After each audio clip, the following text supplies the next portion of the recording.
simpatica, fito simpatica, voglio conficelli con la grammatica, con la retórica, lógica, física, la matemática, no puedo falar, no puedo falar, no puedo falar. Seguimos estudiando este fascinante periodo de la cristiandad que ocupa 1200 años, desde el 300 al 1500. Ya hemos recorrido desde el año 300 al 500. Hoy nos toca recorrer los siglos sexto y séptimo, o sea, desde el 500 hasta el 700. ¿Cuáles son los eventos más importantes de estos 200 años? Los eventos más importantes son 7. Las consecuencias de la caída del Imperio Romano de Occidente, la evangelización de los pueblos bárbaros que la Iglesia llevó a cabo, el crecimiento del Imperio Romano de Oriente, cómo fue la relación entre la Iglesia y el Estado en estos 200 años, el fascinante crecimiento de la vida monacal, el nacimiento de la gran herejía de Mahoma, el Islam. Y finalmente iremos recorriendo también la vida de los grandes santos de esta época, especialmente los últimos santos padres. Entonces, primero, ¿cuáles fueron las consecuencias de la caída del Imperio Romano de Occidente? Como vimos en el video pasado, el Imperio Romano había sido dividido en dos, Oriente y Occidente, y en el año 476 el mundo va a atravesar lo que Juan Pablo II llamó la noche oscura de la historia, la caída de ese gran imperio en Occidente. ¿Por qué cayó? Dijimos que era a causa de su decadencia interna principalmente, de la pérdida de valores que tenía el Imperio Romano y también a través de la invasión de los pueblos bárbaros. Es importante decir que las invasiones de los pueblos bárbaros fueron de dos tipos. Fueron tanto por medio de guerras como pacíficamente también por medio de migraciones de pueblos enteros. Muchísimos pueblos bárbaros llegaban y continuaron llegando por un espacio de 800 años, desde el año 200 hasta el 1000. Pues bien, esta fuerza material fuertísima de los pueblos bárbaros chocó con otra fuerza espiritual, la fuerza de la Iglesia Católica, y ante la cual los pueblos bárbaros se inclinaron para ser bautizados. Así la Iglesia se convirtió en madre y maestra de millones de almas. ¿Cómo se llevó a cabo esta tarea, esta evangelización, llevar el Evangelio a estas nuevas culturas? Los primeros bárbaros que habían ingresado al imperio antes de su caída eran varios pueblos de raza germánica, pero habían lamentablemente conocido el falso cristianismo, el arrianismo. Estaban infectados por esta herejía que no concebía a Cristo como Dios. Luego se suman otros pueblos bárbaros que eran totalmente paganos, que adoraban a dioses falsos, como Thor u Odín. Pues bien, quiso Dios que la Iglesia pudiese convertir primeramente a uno de los reyes de estos pueblos paganos, el pueblo franco, que serán luego los franceses, al rey Clodoveo, quien a pesar de ser pagano era un hábil político y se había casado con una princesa católica, Clotilde, que trabajó seriamente en la conversión de su esposo. Así, en el año 496, se presentó ante el obispo en el bautisterio con todo su ejército para recibir el sacramento bautismal. El obispo San Remigio le dijo estas palabras al bautizarle: orgulloso sicambro, inclina la cabeza, adora lo que has quemado y quema lo que has adorado. Junto con Clodoveo se bautizó todo su ejército de 3000 soldados. Alguno dirá, ¿no está mal bautizar a la fuerza a estos soldados? Con estos soldados bárbaros había que proceder como con los niños. No era algo malo lo que se les imponía, sino el beneficio más grande. Habían recibido un tesoro que poco a poco comenzarían a valorar y que los transformaría totalmente. Así, paulatinamente, la Iglesia va a ir convirtiendo a estos pueblos bárbaros que se pueden dividir en tres grupos. Los germanos, que fueron los primeros en ser evangelizados. Están los germanos del norte o la raza teutónica, que incluye a los francos, a los anglos, alemanes y sajones. Y los germanos del sur o raza goda, estaban los ostrogodos visigodos, borgoñones, suevos, vándalos y lombardos. Más adelante la Iglesia se dedicará a la conversión o evangelización de los pueblos bárbaros eslavos, o sea, lo que es actualmente la Rusia. Ellos fueron evangelizados en la segunda mitad del siglo IX y durante el siglo X, o sea, a mediados del 800 y durante el 900. Finalmente serán evangelizados los de raza amarilla, los mogoles, los hunos, los ávaros, los magiares, etc. Pero no recibirán la predicación del cristianismo sino hasta el siglo X, hasta el 900. Los demás grupos asiáticos no se van a poder evangelizar sino hasta el siglo XIII, hasta el 1200, por medio de los dominicos, los franciscanos, especialmente en el siglo XVI, en el 1500, por los jesuitas, San Francisco Javier y sus discípulos, que fueron por la China, Japón, la India, y por medio de los agustinos, que fueron a las islas Filipinas. Estos son los tres grandes grupos de pueblos que no pertenecían a la civilización romana, los pueblos bárbaros.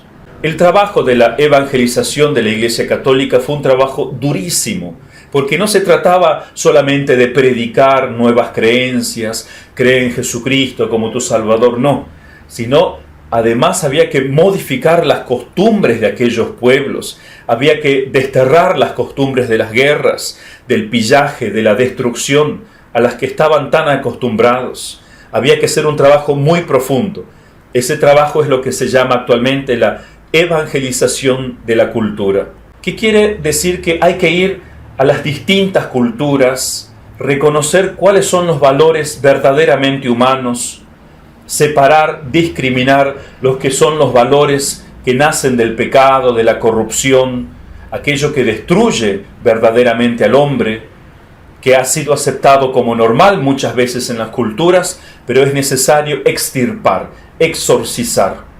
Eso es lo que el Evangelio tiene que hacer en las culturas, un trabajo muy profundo y muy difícil.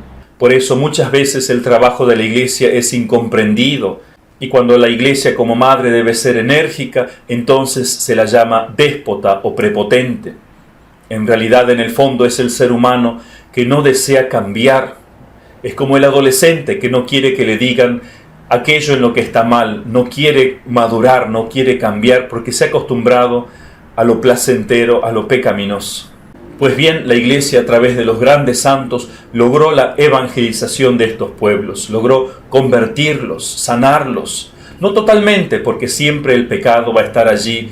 Es un trabajo que todas las generaciones tienen que ir realizando, continuar extirpando el pecado, que como hierba mala sigue creciendo. Solamente será extirpada definitivamente en la resurrección de los muertos, cuando Cristo venga a completar el trabajo. ¿Qué pasó en tercer lugar con el Imperio Romano de Oriente?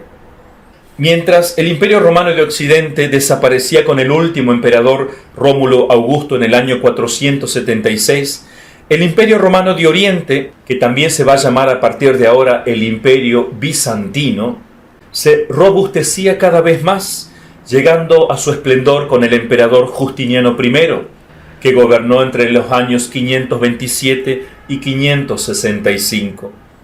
Junto con su esposa, Teodora, se dedicaron con su extraordinario talento para gobernar con gran energía y gran erudición al engrandecimiento del imperio, llevándolo a su máximo esplendor. La idea del emperador era volver al esplendor del antiguo imperio romano, por lo cual se lanzó a la reconquista incluso del imperio romano de Occidente, obteniendo una notable expansión territorial. Conquistó el reino africano de Cartago, casi toda Italia y una buena parte del sudeste de España. Pero pronto decidieron dedicarse solamente al engrandecimiento de los orientales, del imperio de Oriente, pues el occidente solamente traía complicaciones. La política religiosa de Justiniano I fue como la de Constantino, ser obispo en lo exterior, o sea, apoyar con su poder a la religión católica y a su legítima autoridad del Papa, aunque, y ese era el defecto de los emperadores muchas veces, quiso constantemente imponer su voluntad al Papa. es la difícil relación entre la Iglesia y el Estado. ¿Cómo fue la relación de los otros estados en Occidente con la Iglesia? La conversión del rey franco Clodoveo, como la de Constantino 2 siglos antes, marcó el punto de partida de una nueva era en la historia de los pueblos, pues Clodoveo se propuso la unidad de su pueblo mediante la unidad de la fe, porque un pueblo realmente se une cuando hay una sola fe. Hizo triunfar la ortodoxia, o sea, la buena doctrina, sobre el arrianismo, que como dijimos era un cáncer que se había expandido por el imperio. Entonces se van a establecer muy buenas relaciones entre el poder político y el poder religioso. Entonces la creación de lo que actualmente se llama Europa comenzó en este momento, con la conversión de Clodoveo, estableciendo una profunda alianza entre Francia y la Iglesia, la cual sería como una de las piedras fundamentales de la cristiandad. Ahora bien, respecto a la evangelización de los pueblos bárbaros, muchísimo tuvieron que ver los monjes. Cuando acabaron las grandes persecuciones sangrientas y rojas del Imperio Romano a los cristianos, comenzó entonces para el cristianismo otro tipo de martirio, el martirio blanco, morir a sí mismo y al mundo por amor de Dios. Los cristianos deseaban llegar a una gran perfección, imitando el ejemplo de nuestro Señor Jesucristo, siguiendo sus consejos, los consejos de San Pablo y los apóstoles. Deseaban vivir la castidad, la pobreza en los grados más perfectos. Por eso muchos de ellos se comenzaron a retirar del mundo e íbanse al desierto. Así nació lo que se llama la vida anacoreta, de los solitarios, de los monjes que vivían solos o en pequeños grupos en el desierto. La vida anacoreta pronto se convirtió en una vida cenobítica, que viene de koinos y bios, que significa vida en común, vida en sociedad. Entonces se reunían bajo la dirección de un superior, como el modo más eficaz para practicar los consejos evangélicos, los consejos que nuestro Señor dio en el Evangelio de pobreza, de castidad y de obediencia. La vida cenobítica comenzó primero propagándose por el oriente. La gente acudía a los desiertos en gran número. Al terminar el siglo IV no bajaban de 5.000 hombres. El monaquismo, o sea, la institución monacal, pasó de oriente a occidente gracias a San Atanasio.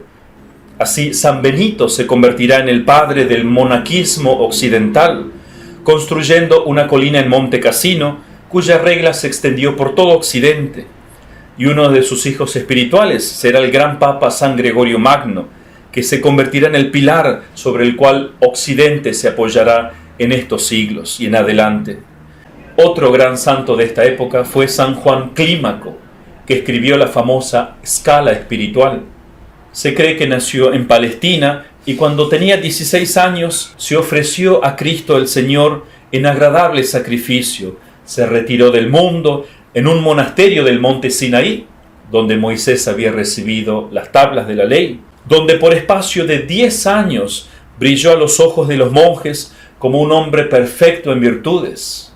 Pasó después a la vida solitaria, se fue a vivir solo a un lugar llamado Tola, que estaba al pie de ese mismo monte y a 2 leguas del monasterio. Y allí vivió por 40 años, con tan grande santidad que todos les llamaban el ángel del desierto. Hasta el mismo Papa Gregorio Magno se encomendaba a él.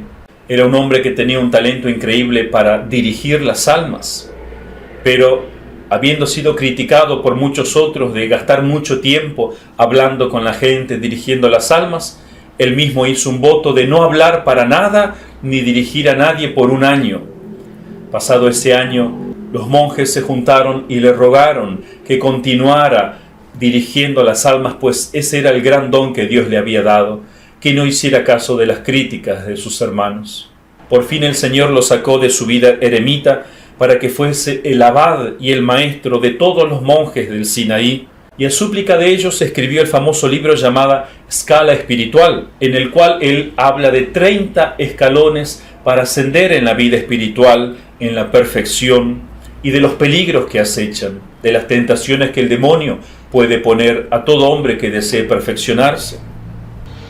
Otro de los grandes monjes de esta época fue San Simón el Loco. Uno de los primeros monjes del desierto de Tebaida fue San Simón el Loco, o Simeón el Loco. Se le apodaba así porque él estaba fuera de toda disciplina, porque le agarraban unos ataques de morbo sacro, sagrado, que sufría de vez en cuando, especialmente cuando amenazaba tormenta, y excepto los votos de castidad, oración y ayuno, ninguna otra obligación le pusieron sus superiores, porque caía en convulsiones terribles cuando era molestado, caía en el fuego o en el agua y vomitaba espuma, talmente como un poseído, siendo fuera de eso un hombre tan manso, callado y dócil y de tanta oración. Aquí en la descripción les dejo un link donde pueden leer la hermosa historia de cómo San Simón el Loco convirtió a otra gran santa, Santa Taís de Alejandría, que era conocida como la mala hembra antes de convertirse.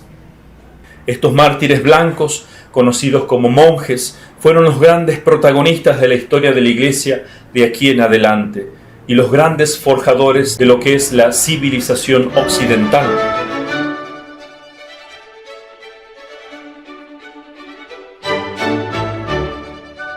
Cara mia sposa detesta la palla magnetica, più simpatica, voglio configgere con la grammatica, con la retorica, logica, fisica, la matematica non può fallar, non può fallar, non può fallar.